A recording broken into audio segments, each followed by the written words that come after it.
नमस्कार दोस्तों, मैं दिग्विजय सिंह आप सबका बहुत स्वागत करता हूं दिग्विजय इकोनॉमिका में। कैसे हैं आप लोग और कैसे चल रही है आपकी जीत की तैयारी। दोस्तों, मैं आज आपसे शुरू करने वाला हूं बजट के बारे में पूरी की पूरी चर्चा। बहुत तन्मयता से, पूरे ध्यान से पूरे बजट के सेशन को समझिए, क्योंकि जब तक आप बजट के संपूर्ण भाग को, बजट के बिल्कुल संपूर्ण भाग को क्रिस्टल क्लियर नहीं समझेंगे, बजट के पार्ट के बारे में नहीं समझेंगे, तब तक आपको बजट में जो डेफिसिट होता है, जिसके बारे में आप पढ़ते हैं, फिस्कल डेफिसिट क्या है, रेवेन्यू डेफिसिट क्या है, इफेक्टिव रेवेन्यू डेफिसिट क्या है, वो कॉन्सेप्ट आपको नहीं समझ में आएगा। तो पूरे तन्मयता के साथ, पूरे मनयोग के साथ वीडियो को लास्ट तक देखिए। और ये जो सेशन हम शुरू कर रहे हैं बजट को, एक भी लेक्चर को आप मिस मत करिएगा। अगर दिग्विजय इकोनॉमिका को आपने सब्सक्राइब नहीं किया है तो दिग्विजय इकोनॉमिका को जरूर सब्सक्राइब करिए, ताकि इकोनॉमिक रिलेटेड सारे कॉन्सेप्टुअल और करेंट टॉपिक को आप कवर सकें, और वो यूपीएससी के स्टैंडर्ड का, क्वालिटी का। तो दोस्तों, आज मैं आपसे शुरू करने वाला हूं बजट। भारत के संविधान में बजट शब्द का कोई उल्लेख नहीं है।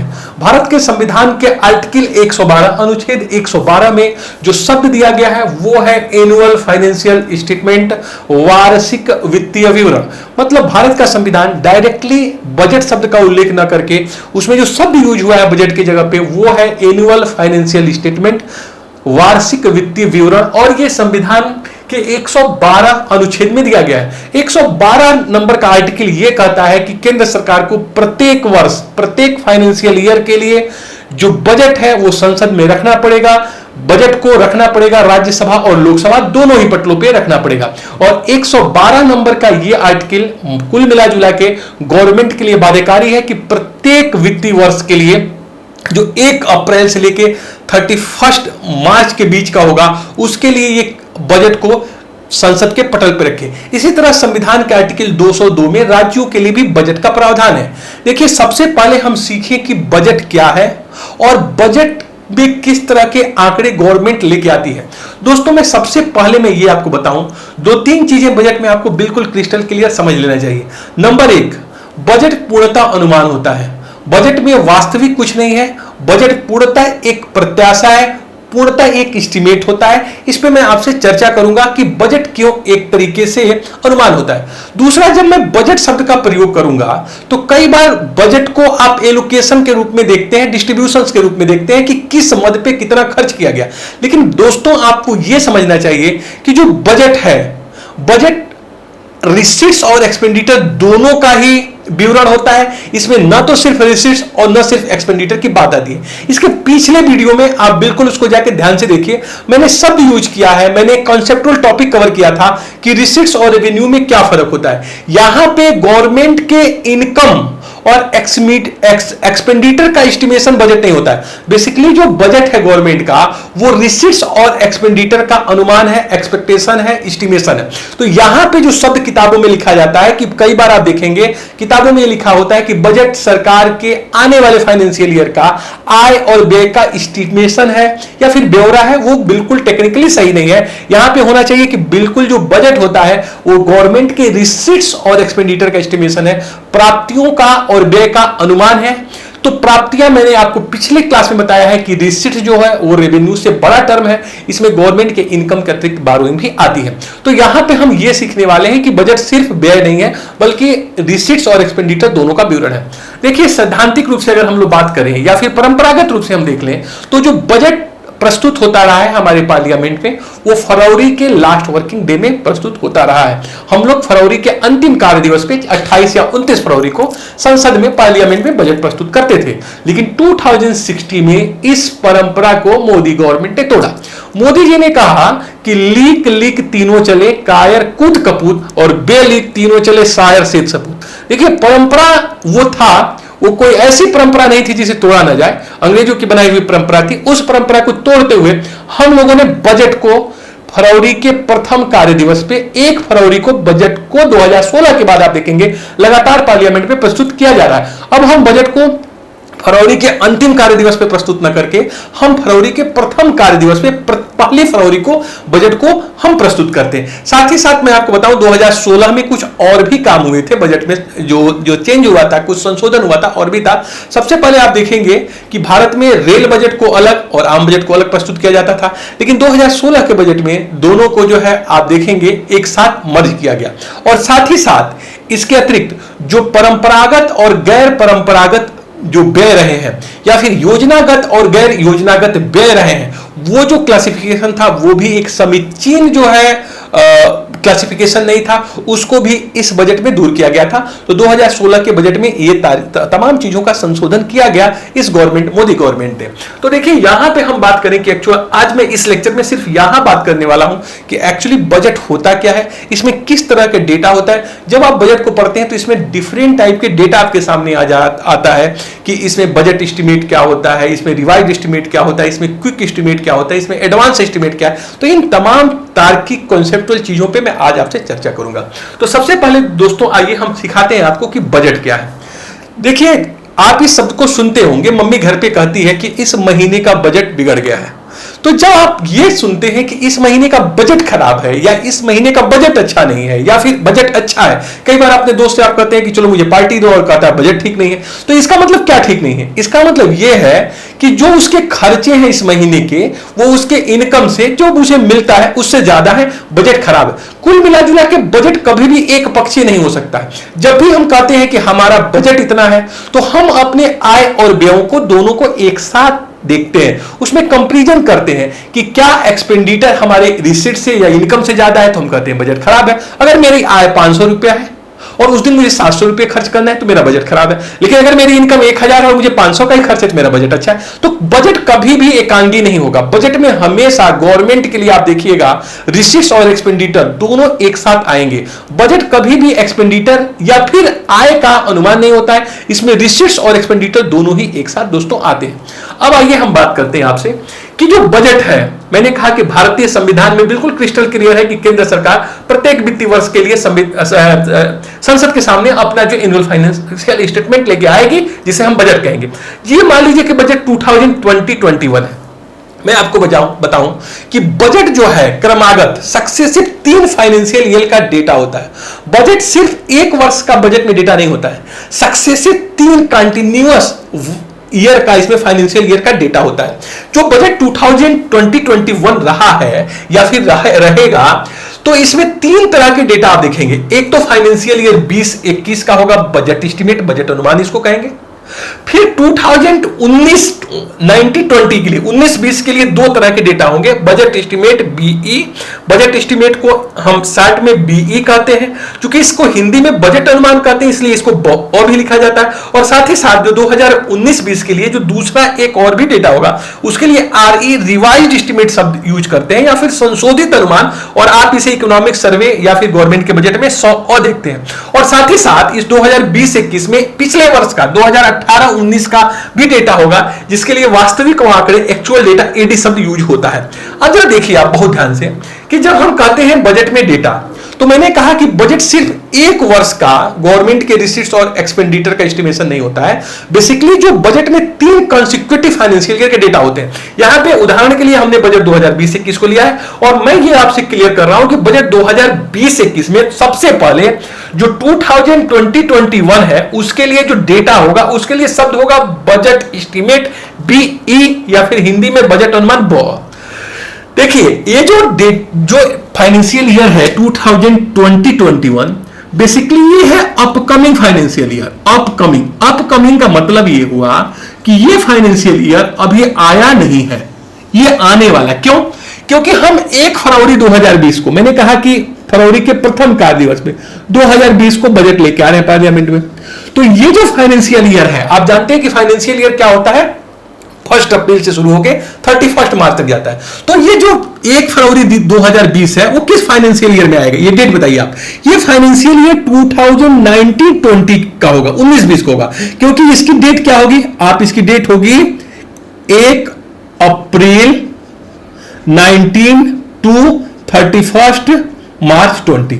तो इसका मतलब जो ये डेट है 1 फरवरी 2020, ये दोस्तों फाइनेंशियल ईयर 19-20 में पड़ा। इसलिए इस फाइनेंशियल ईयर को जो शब्द यूज करेंगे हम, उसके लिए शब्द दोस्तों यूज करेंगे, बहुत ध्यान से समझिएगा इस बातों को, यही चीजें कई बार आप नहीं समझ पाते हैं। इसके लिए शब्द हम यूज करेंगे रनिंग फाइनेंशियल ईयर। ये जो हमारा होगा फाइनेंशियल ईयर, ये हमारा होगा रनिंग फाइनेंशियल ईयर, मतलब चालू वित्तीय वर्ष। ये जो है 2020-21 ये तो आया ही नहीं है, क्योंकि हम 1 फरवरी 2020 को है संसद में खड़े, और ये शुरू होगा फाइनेंशियल ईयर 2020 से, किस 1 अप्रैल 2020 से, मतलब पूरा फरवरी मार्च 2 महीने बाद। तो ये तो वित्तीय वर्ष आया ही नहीं है, इसलिए अपकमिंग फाइनेंशियल ईयर 19-20 का फाइनेंशियल ईयर, जिस दिन बजट हम लोग 1 फरवरी 2020 को प्रस्तुत कर रहे हैं, वो इस फाइनेंशियल ईयर का पार्ट है 2019-20, इसलिए इसको हम बोलेंगे रनिंग फाइनेंशियल ईयर। और ये जो होगा वो होगा हमारा प्रीवियस फाइनेंशियल ईयर। तो कुल मिला जुला के जो बजट होता है उसमें 3 फाइनेंशियल ईयर के डाटा होते हैं, अपकमिंग फाइनेंशियल ईयर का डेटा होता है, रनिंग फाइनेंशियल ईयर का डेटा होता है, और प्रीवियस फाइनेंशियल ईयर का डेटा होता है। तो मैंने कहा कि बजट में कंसेक्यूटिव 3 फाइनेंशियल ईयर के डेटा अवेलेबल होते हैं। अब मैंने जो आपसे कहा था उसको बहुत ध्यान से सुनिएगा, मैं प्रूफ करने जा रहा हूं कि एक्चुअली जो बजट होता है दोस्तों, ये गवर्नमेंट का एस्टिमेशन होता है। मतलब एस्टिमेशन का मतलब क्या है? एस्टिमेशन का मतलब ये हुआ, अनुमान का मतलब ये हुआ कि अभी वो फाइनेंशियल ईयर शुरू नहीं हुआ है और उसके बारे में गवर्नमेंट अनुमान कर रही है कि इस फाइनेंशियल ईयर में इनकम टैक्स से मुझे इतना मिल सकता है, मुझे कारपोरेट टैक्स से इतना मिल सकता है, हमको जीएसटी से इतना मिल सकता है, हमको डिसइन्वेस्टमेंट से इतना मिल सकता है, हमको बारहवीं इतनी लेनी है। तो कुल मिलाजुला के एक अनुमान है कि मुझको क्या क्या मिल सकता है, और दूसरा हम क्या खर्च करने वाले हैं, मनरेगा के ऊपर क्या खर्च करने वाले हैं, एजुकेशन के ऊपर क्या खर्च करने वाले हैं, हम हेल्थ के ऊपर क्या खर्च करने वाले हैं। कुल मिलाजुला के जो गवर्नमेंट का रिसीट्स और एक्सपेंडिचर, ये दोनों ही गवर्नमेंट का अनुमान है। क्यों अनुमान है? क्योंकि बजट एक्चुअली क्या है, 2020-21 के लिए है, और 2020-21 का जो फाइनेंशियल ईयर है वो तो अपकमिंग फाइनेंशियल ईयर है, वो 2 महीने बाद शुरू ही होगा और उसके बाद 1 साल चलेगा। लेकिन हम बजट में 1 फरवरी 2020 को है, तो चूंकि ये फाइनेंशियल ईयर शुरू ही नहीं हुआ है, तो इस फाइनेंशियल ईयर में गवर्नमेंट को क्या क्या रिसीट्स मिलेगी, टैक्स कितना मिलेगा, नॉन टैक्स से कितना मिलेगा, बारोइंग कितनी होगी, वो गवर्नमेंट कैसे बता सकती है? वो सिर्फ अनुमान लगा सकती है, और साथ ही साथ खर्च क्या होगा उसका भी अनुमान लगा सकती है। इसलिए दोस्तों हमेशा बजट में जो अपकमिंग फाइनेंशियल ईयर होता है, और बेसिकली यही एक्चुअली बजट भी है, इसी साल का बजट है, तो इस बजट में जो रिसीट्स और एक्सपेंडिचर के जो भी डेटा होंगे, वो सारा के सारा जो डेटा आपको मिलेंगे वो सब के सब बजट अनुमान होंगे, वो सब के सब होंगे, क्योंकि वो फाइनेंशियल अभी शुरू ही नहीं हुआ है और गवर्नमेंट उसका अनुमान लगा रही है। अब एक प्रश्न आप मुझसे पूछ सकते हैं कि सर अगर वो फाइनेंशियल ईयर शुरू ही नहीं हुआ है, हम 2020-21 का बजट पार्लियामेंट में लेके आ रहे हैं और हम 1 फरवरी 2020 को पार्लियामेंट में है और वो फाइनेंशियल ईयर 2 महीने बाद शुरू होगा, तो उसका अनुमान गवर्नमेंट 2 महीना पहले कैसे लगा सकती है? आप पूछ सकते हैं। दोस्तों मैं कह रहा हूं कि आज ये जो महीना चल रहा है वो सितंबर का महीना चल रहा है, सितंबर 2020 में ये वीडियो बना रहा हूं। आज ये वीडियो आप देखिए और मम्मी से आप जाके पूछिए कि मम्मी तुम अक्टूबर महीने की बजट बताओ या तुम नवंबर महीने की बजट बताओ। तो मम्मी पूछेगी बजट का मतलब, तो आप कहिएगा बजट का मतलब तुम्हारा जो इनकम है वो और जो एक्सपेंडिचर है वो बताओ तुम 2 महीने पहले। तो क्या मम्मी आपको ये बजट, घर का बजट बता पाएगी कि नहीं? बताइए। उत्तर है हाँ, बता पाएगी। क्यों बता पाएगी?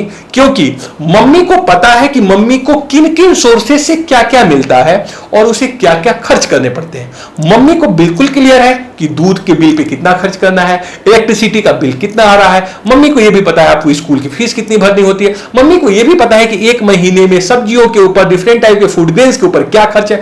तो लगभग प्रत्याशित, अनुमानित वो खर्च बता देगी। और साथ साथ मम्मी को यह भी पता है कि मुझे 1 तारीख को सैलरी मिलती है 40,000, किराएदार जो ऊपर आता है वो 10,000 दे देता है, तो मुझे 50,000 की इनकम होगी। जिस तरह से मम्मी बता सकती है, इसी तरह गवर्नमेंट भी एस्टिमेशन लगा सकता है लगा सकती है कि किस तरह की रेवेन्यू गवर्नमेंट को मिलने वाले हैं और कौन तरह से खर्चे।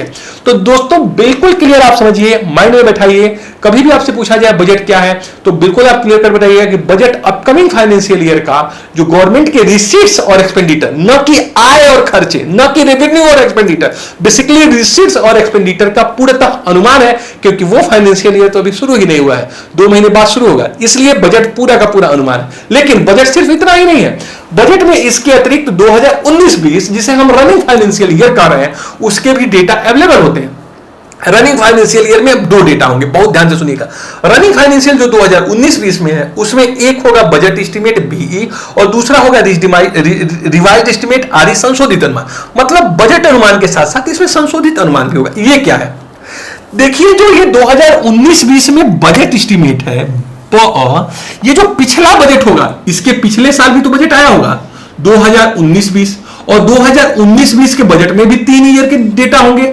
एक तो 2019-20 के क्या होगा, बीई होगा बजट एस्टीमेट, और फिर क्या होगा 2018-19 के भी यहां 2 डेटा होंगे, और 2017 और 18 के डेटा होंगे। तो ये जो हमने 2019-20 में अनुमान लगाया था कि गवर्नमेंट को क्या क्या मिलेगी और क्या क्या खर्च करेंगे, वो हम 2019-20 में यहां पे रख रहे हैं। वो पिछले बजट का है, 2019-20 का है, जो गवर्नमेंट ने अनुमान लगाया था, जैसे यहां पे अनुमान गवर्नमेंट लगा रही है। लेकिन दोस्तों इसके साथ ही साथ गवर्नमेंट एक डेटा और भी बजट में देती है, जिसको हम बोलते हैं रिवाइज्ड एस्टीमेट आरई, संशोधित अनुमान। अब ये क्या है, देखिए अभी आपने देखा कि जो फाइनेंशियल ईयर है 2019-20 ये रनिंग फाइनेंशियल ईयर है। हम 1 फरवरी 2020 को संसद में पार्लियामेंट में खड़े हैं, लेकिन ये जो फाइनेंशियल ईयर है वो लगभग 10 महीने इसके बीत चुके हैं, क्योंकि ये कब शुरू होगा, 1 अप्रैल 2019 को शुरू होगा और 31 मार्च 2020 तक चलेगा। तो अब केवल फरवरी और मार्च का महीना है, बाकी 10 महीने बीत चुके हैं। जब 10 महीने बीत चुके हैं तो यहां पे गवर्नमेंट ने जो अनुमान लगाया था पिछले बजट में, उसमें कुछ चेंजेस हो गए होंगे। मैं क्या कहना चाह रहा हूं, मैं ये कहना चाह रहा हूं दोस्तों कि अभी आपने आज मम्मी से पूछा था कि आप अक्टूबर का बजट बताइए, जबकि आज हम जो वीडियो शूट कर रहे हैं वो सितंबर में 10 सितंबर है आज, तो 10 सितंबर को हम वीडियो शूट कर रहे हैं और आप मम्मी से अक्टूबर या नवंबर का बजट पूछे हैं, तो मम्मी ने अनुमान बताया कि बिजली का बिल ये और इतना खर्च इनकम आएगी। लेकिन मैं अब ये पूछ रहा हूं कि अक्टूबर महीने का बजट मम्मी ने बताया था, वो पूर्णतः अनुमान था, लेकिन आप 25 अक्टूबर को मम्मी से पूछिए कि मम्मी अब आप अक्टूबर का बजट बताओ। मम्मी जो अक्टूबर का बजट अब बताएगी, वो पहले जो अनुमान लगाई थी उससे कुछ चेंज होगा, उसमें कुछ रिविजन आ गए होंगे। क्यों? क्योंकि ऐसा हो सकता है कि कुछ ऐसे खर्चे जो अनसीन टाइप के वो ज्यादा हो गए हों। कोरोना आ गया है, आपने हेल्थ के ऊपर ज्यादा फोकस किया, दूध का कंजम्पशन बढ़ा दिया, ओके ना, या फिर आपने काढ़ा ज्यादा पिया, या तमाम तरह के ऐसे एनर्जी ड्रिंक्स को लिया, तो तमाम ऐसे कारण से खर्च बढ़ गए। या फिर फूफा जी आ गए और लगातार 6 दिन रह गए, कोरोना में कहीं जा ही नहीं पाए, तो उनके खाने पीने के ऊपर खर्च बढ़ गया, या खुदा ना खास्ता आप बीमार पड़ गए। तो खर्च घट सकते हैं, बढ़ सकते हैं, इनकम भी घट बढ़ सकता है। ऊपर वाला किराएदार घर छोड़ के भाग गया। तो देखिए, अगर अब आप अक्टूबर में 25 को पूछेंगे तो मम्मी बोलेगी कि वो जो बजट मैंने पिछला बनाया था उसमें कुछ चेंजेस है। ऐसे ही गवर्नमेंट यहां पे आपको ये बता रही है कि जो बजट 19-20 में ये जो अब डेटा आएगा, इसमें रिवाइज करने की आवश्यकता है, क्योंकि इनकम टैक्स जितना हमने सोचा था उतना नहीं मिला। जीएसटी से रेवेन्यू कम हो गई है, कस्टम ड्यूटी से उसमें जो है एक्साइज से जो था, सेंट्रल एक्साइज से डीजल पेट्रोलियम पे वो ज्यादा इनकम आ गई है, और खर्चे जो है कोविड की वजह से बढ़ चुके हैं। तो कुल मिला जुला के ये संशोधित डेटा भी होता है। तो ध्यान से समझिएगा, जो रनिंग फाइनेंशियल ईयर होता है उसमें 2 तरह का डेटा होता है। एक तो बजट अनुमान होता है जो पहले आप बजट में देते हैं, लेकिन उसके साथ ही साथ एक रिवाइज एस्टीमेट भी होता है। यहां पे 2018-19 के जो डेटा होंगे ये गवर्नमेंट के बजट में एक्चुअल डेटा होते हैं। इसलिए एक्चुअल डेटा होते हैं दोस्तों, क्योंकि ये जो टाइम है वो बीत चुका है। ये कब से शुरू होगा? ये 1 अप्रैल 2018 से शुरू हुआ होगा और ये 31 मार्च 2019 तक चला होगा। तो दोस्तों ये वाला फाइनेंशियल ईयर चूंकि बीत चुका है, इसलिए गवर्नमेंट के पास जो बजट में आंकड़े होंगे वो ओरिजिनल या एक्चुअल डेटा होगा 2018-19 के। लेकिन एक्चुअल डेटा के सामने गवर्नमेंट कोई शब्द नहीं लिखती है, एडी शब्द भारत में नहीं लिखा जाता है। तो जिस डेटा के सामने कुछ भी ना लिखा हो उसे आप ओरिजिनल। कई बार मैं देखता हूं कि कुछ बच्चे फोन करते हैं और कहते हैं सर बजट में जो डेटा है वो पुराना है। दोस्तों बजट में जो गवर्नमेंट के पास एक्चुअल डेटा है वो पुराना ही है, वो उस फाइनेंशियल ईयर का अनुमान ही लगा सकती है और रनिंग फाइनेंशियल ईयर का भी वास्तविक डेटा नहीं दे सकती है, क्योंकि उसमें भी 2 महीने बाकी हैं। तो गवर्नमेंट के पास जो हमेशा वास्तविक जो आंकड़े होते हैं वो 1 साल पहले के होते हैं। देखिए एक बार मैं प्रश्न देख रहा था पीसीएस मेंस में, जब यूपी पीसीएस में ऑब्जेक्टिव प्रश्न पूछे जाते थे, तो उसमें एक प्रश्न पूछा था कि भारत सरकार के बजट में वास्तविक आंकड़े दिए होते हैं, संबंधित होते हैं 1 साल पहले के, 2 साल पहले के, उसी वर्ष के। आपको क्या लगता है 2 साल पहले के? नहीं, 1 साल पहले के। क्यों 1 साल पहले के? देखिए जो रनिंग फाइनेंशियल ईयर है वो 2019-20 है। अपकमिंग फाइनेंशियल ईयर है, अगला फाइनेंशियल ईयर है, नेक्स्ट फाइनेंशियल ईयर है वो 2020-21 है, और जो प्रीवियस फाइनेंशियल ईयर है एक साल पहले का 2018-19 में, इसमें वास्तविक आंकड़े दे रही है। इसका मतलब जो सही उत्तर है कि बजट में जो आंकड़े होते हैं, वास्तविक आंकड़े होते हैं, वो संबंधित दोस्तों होते हैं एक साल पहले। एक साल पहले के ये वास्तविक आंकड़े जो है आपको मिलेंगे बजट में। कब के? एक साल पहले के। तो कुल मिला जुला के दोस्तों आपने देखा कि बजट में जो आंकड़े होते हैं वो 3 कंसेक्यूटिव फाइनेंशियल ईयर के होते हैं। यहां पे जब आप बजट को पढ़िएगा तो इसमें 2-3 तरह की चीजें और भी आपके सामने बजट में या इकोनॉमिक सर्वे में आती है। एक तो रिवाइज्ड एस्टिमेट, आरई शब्द यूज होता है हिंदी में, इसके जगह पे संशोधित अनुमान यूज होता है। साथ ही साथ एक और भी इसमें शब्द यूज होता है क्विक एस्टिमेट, QE, क्विक, त्वरित अनुमान, त्वरित अनुमान। और एक होता है एडवांस, एडवांस जो है एस्टिमेट ए। तो 3 तरह के डेटा आपके सामने मिलते हैं। तो आपने तो समझ लिया रिवाइज्ड एस्टिमेट क्या है।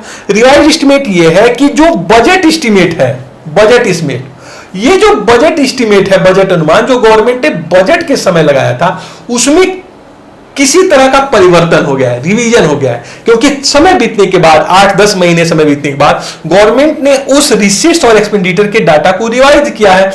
इसलिए जो बजट एस्टिमेट है उससे जो रिवीजन हुआ है उससे मिला है रिवाइज एस्टिमेट। रिवाइज एस्टिमेट का जो परिमार्जित रूप है वो है quick estimate. Quick estimate basically जो रिवाइज एस्टिमेट है उससे बेहतर डेटा है, लेकिन यह भी एक इंटरिम डेटा है, यह भी वास्तविक डेटा नहीं है। जैसे मान लीजिए रिवाइज एस्टिमेट गवर्नमेंट 10 महीने बाद लेकर रही है, अगर 11 महीने के बाद रिवाइज के बाद और उससे बेहतर डेटा आ जाए तो वो होगा क्विक एस्टिमेट, QE, त्वरित अनुमान। और कई बार आप देखते हैं एडवांस एस्टिमेट आता है जो बिल्कुल बजट लास्ट में, मतलब कुल मिला जुला के ये फाइनेंशियल ईयर समाप्त होने वाला है, मान लीजिए 2021 का, अगर ये 31 मार्च 2020 को समाप्त होने वाला है 2020 में, और गवर्नमेंट अगर मान लीजिए 20 मार्च को कोई डेटा दे दे तो ये भी डेटा वास्तविक नहीं होंगे, लेकिन वास्तविक के एकदम से नजदीक होंगे। तो एडवांस जो एस्टिमेट होता है, एडवांस जो एस्टिमेट होता है, ये सबसे ज्यादा प्योर डेटा होता है, ये एक्चुअल डेटा के सबसे करीब होता है, क्योंकि ये जो अनुमान ये क्विक एस्टिमेट के बाद का होता है। तो दोस्तों जब आप बजट या इकोनॉमिक सर्वे पढ़ेंगे तो आपके सामने एक आएगा बजट अनुमान, जो बजट में अनुमानित किया गया है। बजट अनुमान को प्योर रूप रिवाइज एस्टिमेट है, क्योंकि उसमें कुछ संशोधन होता है। इस रिवाइज एस्टिमेट के बाद आता है क्विक एस्टिमेट, और क्विक एस्टिमेट के बाद जो सबसे बेहतर आपको ओरिजिनल डेटा मिलेगा, लेकिन एडवांस एस्टिमेट भी इंटरिम डेटा है, ये भी एक्चुअल डेटा नहीं है, लेकिन एक्चुअल के सबसे, अगर प्रश्न पूछा जाए एक्चुअल डेटा के सबसे करीब वाला डेटा क्या होगा तो एडवांस एस्टिमेट होगा, क्योंकि ये एक्चुअल के कुछ दिन पहले किसी इंपॉर्टेंट फंक्शन को या किसी प्लानिंग को लेने के लिए गवर्नमेंट ये निकालती है, तो इसलिए जो एडवांस एस्टिमेट होता है वो सबसे प्योर होता है। तो हम लोगों ने दोस्तों यहां पे ये सीखा कि जो बजट है, संक्षिप्त रूप में मैं बताऊं, बजट है वो केंद्र सरकार और राज्य सरकार दोनों अपना अपना बजट लेके आते हैं। केंद्र सरकार, राज्य सरकार अपने बजट लेके आते हैं संवैधानिक प्रक्रिया के तहत। संविधान जो है कि 112 में केंद्र सरकार के जहां बजट का वर्णन है, वहीं संविधान के 202 में राज्यों के लिए भी बजट का प्रावधान है। प्रत्येक फाइनेंशियल ईयर के लिए केंद्र सरकार बजट जो है पार्लियामेंट में रखती है, दोनों ही सदनों में रखती है। और गवर्नमेंट का ये जो बजट होता है बेसिकली अनुमान होता है। इसलिए अनुमान होता है क्योंकि वो वित्तीय वर्ष अभी शुरू नहीं हुआ है। जब वो वित्तीय वर्ष शुरू ही नहीं हुआ है तो गवर्नमेंट उसके लिए अनुमान लेके आती है। लेकिन मैंने ये भी बताया कि बजट अनुमान सिर्फ नहीं है, इसमें 2 साल के और भी डेटा होते हैं, मतलब 3 कंसेक्यूटिव ईयर के डेटा होते हैं। और जो पिछले साल का डेटा होता है वो आपका ओरिजिनल डेटा होता है, वही जो है वास्तविक आंकड़े होते हैं। बाकी इसमें आपको कई तरह के आंकड़े मिलेंगे, revise estimate, quick estimate, advance estimate. दोस्तों ये वीडियो आपने बहुत ध्यान से देखा। इस कड़ी को, पूरे पब्लिक फाइनेंस के कड़ी को बहुत ध्यान से देखिएगा, क्योंकि मैं देखता हूं कि पब्लिक फाइनेंस में लोगों को बहुत प्रॉब्लम्स क्रिएट होती है। आप फिस्कल डेफिसिट नहीं समझ पाते। मैं बताता हूं कि बुक्स में भी लगभग बुक्स में कॉन्सेप्ट क्लियरिटी गलत दिया हुआ है। इसलिए पूरे वीडियो को, ये सीरीज को बहुत ध्यान से देखिए। हम पूरी मेहनत करेंगे, आप हमारा साथ दीजिए, हम बहुत अच्छा करेंगे, बहुत अच्छा करेंगे। आप उस महान लक्ष्य तक जरूर पहुंचिएगा जिसके लिए आप बने हुए हैं। तो thank you so much for watching Digvijay Economica. God bless you dear friends.